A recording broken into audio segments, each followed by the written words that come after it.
ओम शांति। आज का विषय है अपने भीतर समर्थी कैसे लेके आएं, कैसे समर्थ सोचें।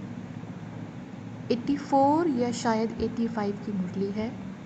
बाबा कहते हैं कि समझते तो अनेक हैं, लेकिन अनुभवी मूर्त कोटों में कोई बनते हैं। पहली बात तो ये है कि अगर हम व्यर्थ चिंतन से मुक्त होना चाहते हैं तो हमें ज़्यादा से ज़्यादा समर्थ चिंतन करने की आवश्यकता है, और उसका सर्वश्रेष्ठ उपाय मुरली है। ज्ञान मुरलियों का हम अध्ययन करें, खूब अध्ययन करें। आप अनुभव करेंगे कि खुशी आपके अंदर बढ़ने लगेगी। और साथ साथ ये भी ध्यान रखें कि सारे दिन में कहीं भी कोई लीकेज ना हो। ये बहुत आवश्यक है। नहीं तो क्या होता है, जो भी हम मेहनत करते हैं, पुरुषार्थ में जो प्रयास करते हैं, उसका पूरा लाभ हमें नहीं मिल पाता। हम शक्तिशाली जितना महसूस करना चाहिए उतना महसूस नहीं कर पाते, क्योंकि लीकेज होती रहती है। ऐसा क्यों होता है? क्योंकि जो भी ज्ञान, गुणों का, शक्तियों का और बाप के साथ संबंध का जो अनुभव है, वहाँ पर हमारी कमी रहती है। जैसे 8 शक्तियाँ हैं, बाबा के साथ हमारे जो सर्व संबंध हैं, जो गुण हैं, उन सभी का हमें एक एक करके सभी का ही अनुभव होना चाहिए। सभी संबंधों का अनुभव बाबा के साथ। और सिर्फ इतना ही नहीं, हर एक संबंध से जो प्राप्ति है वो भी हमें अनुभव होनी चाहिए। संबंध के साथ साथ 8 शक्तियाँ हमें अनुभव होनी चाहिए। अधिकारीपन का नशा होना चाहिए। तो जितना ज़्यादा हम अनुभवी मूर्त बनते हैं उतना ज़्यादा हम शक्तिशाली बनते जाते हैं, समर्थी आती जाती है। तो जैसे मैंने कहा कि लीकेज का भी ध्यान रखना है, क्योंकि ये फिर ऐसा ही हो जाएगा कि सुबह उठकर तो अपने अंदर भरना शुरू करते हैं, फिर खुद ही टैंक खोल देते हैं, तो पानी जो है वो निकलता रहता है। तो ये ठीक नहीं है। बाबा कहते हैं कि माया कमज़ोर संकल्पों के रूप में आती है। कहते हैं ना, माया कमज़ोरों के साथी है। तो जैसे बाबा एग्जाम्पल देते हैं कि जो सीता का जो ड्रामा में दिखाते हैं कि जब भिखारी आता है द्वार पर, तो असल में भिखारी है नहीं, पर वो समझती है अपने भोलेपन में कि भिखारी है। तो माया भी कुछ ऐसी ही है। बिना ज्ञान के जो भोलापन होता है ना, वो सेल्फ डैमेजिंग होता है। हम अपने आप को बहुत नुकसान करते हैं। तो इसलिए हम जो भी कमज़ोर संकल्प करते हैं, जैसे मैं बीमार हूँ, या मैं योग में कमज़ोर हूँ, या मैं ज्ञान में अच्छी नहीं हूँ, या खुद ही संशय को क्रिएट करते हैं कि मैं पता नहीं ज्ञान में आगे चल पाऊँगी, नहीं चल पाऊँगी। कई एग्जाम्पल्स हो सकते हैं। तो ये जो कमज़ोर संकल्पों की हम रचना करते हैं, ये ही माया को इनवाइट करना है। माया का तो काम ही है ट्रायल करना, वो तो ट्रायल करेगी। लेकिन हम जो ये गलती करते हैं, तो बाबा कहते हैं कि तुम ये क्यों करते हो, फिर बाद में मुझसे कहते हो कि आके इससे निकालो। तो ऐसा काम ही क्यों करते हो?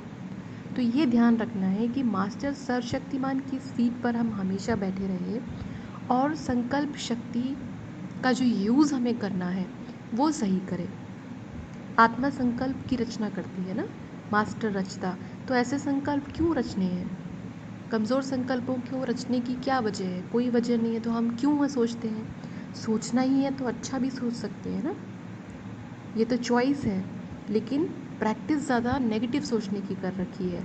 तो ये हमें ध्यान रखना है कि अगर हम बार बार कमज़ोर संकल्प का निर्माण करेंगे, व्यर्थ हम सोचेंगे, तो वैसे ही बनने लगेंगे। जैसा सोचेंगे, एक गाना भी है ना, जैसा सोचोगे वैसा बन जाओगे।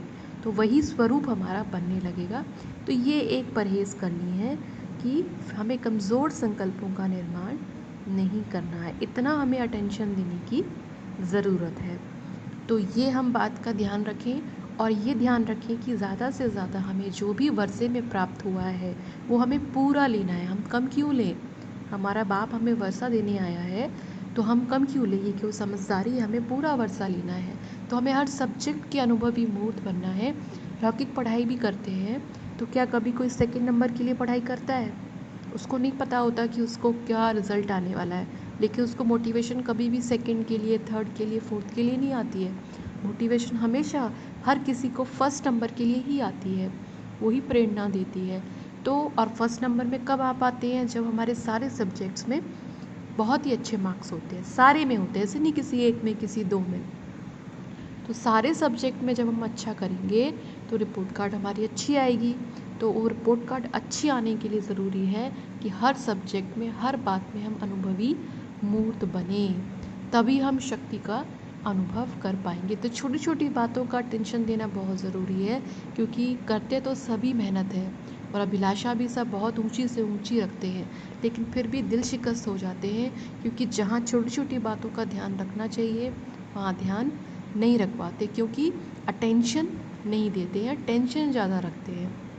बल्कि अगर आप अटेंशन रखने लगोगे तो टेंशन तो रहेगी ही नहीं, वो अपने आप ही ख़त्म हो जाएगी। तो ये ध्यान रखना है कि बाबा ने हमें जो लक्ष्य दिए हैं वो हमें ध्यान रखना है। जैसे समर्थी के बारे में हम जो बात कर रहे हैं, उसी में ही बाबा ने हमें जो, बाबा हमसे कहते हैं ना कि शरीर में आना और फिर न्यारे हो जाना, अपनी साठ स्वरूप स्थिति में स्थित होना। तो इसमें बाबा ने हमें 1 सेकंड का टाइम दिया, जो डेडलाइन दी है वो 1 सेकंड में कहते हैं बाबा हमेशा। 1 सेकंड में देह से न्यारे होना और 1 सेकंड में कर्मेंद्रिय में, देह से कर्मेंद्रियों से कर्म कराना। तो ये जो अभ्यास है, ये करने के लिए हमें छोटी छोटी हर एक बात के परहेज़ को ध्यान में रखने की ज़रूरत है।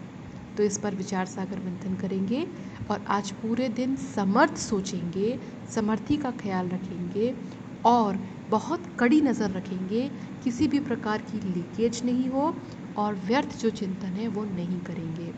आप धीरे धीरे जैसे आपके अंदर समर्थी बढ़ने लगती है, हमें स्वतः ही व्यर्थ चिंतन से दूर जाने का मन करता है। कहीं कोई ऐसी डिस्कशन भी होती है तो हम वहाँ नहीं बैठना चाहते, और ना ही हम ऐसा कुछ अपनी बुद्धि को इतना फ्री रखना चाहते हैं कि हम व्यर्थ की बातों में जाएं। ना तो उनमें कोई सार होता है और ना ही वो किसी भी तरह से इंटरेस्टिंग होती है। तो इसके लिए लेकिन ऐसा कब होता है, जब हम ज़्यादा से ज़्यादा बुद्धि को एक्सरसाइज करवाते हैं। देखिए हम सभी जो आत्माएं हैं ना, ये बहुत ज़रूरी है कि हम अपनी बुद्धि की एक्सरसाइज कराएं। ज्ञान डांस, जितना ज्ञान डांस होगा उतना ही हम खुश भी रहेंगे, तंदुरुस्त रहेंगे, शरीर मन बुद्धि सब एकदम बढ़िया रहेगा। ये बहुत ज़रूरी है। नहीं तो जो व्यर्थ चिंतन चलता है ना, वो खाली बुद्धि का ही काम है। तो उल्टे उल्टे तरफ हम क्यों जाते हैं, जब ऊर्जा बहुत ज़्यादा है और वो सही दिशा में नहीं जाती है। तो इसलिए हमें सुबह उठकर योग करने के बाद ज्ञान मूल्यों का चिंतन ज़रूर करना चाहिए। अब इसके लिए ज़रूरी नहीं है कि हम अपने ऑफिशियल टाइम के लिए वेट ही करते रहेंगे। वो तो हमारा 7 बजे ऑफिशियल टाइम है, हम सब बच्चे ब्राह्मण बच्चे मुरली पढ़ते हैं, वो ठीक है। लेकिन उससे पहले पहले हमें अपना इंडिविजुअल स्वाध्याय भी ज़रूर करना चाहिए। ओम शांति।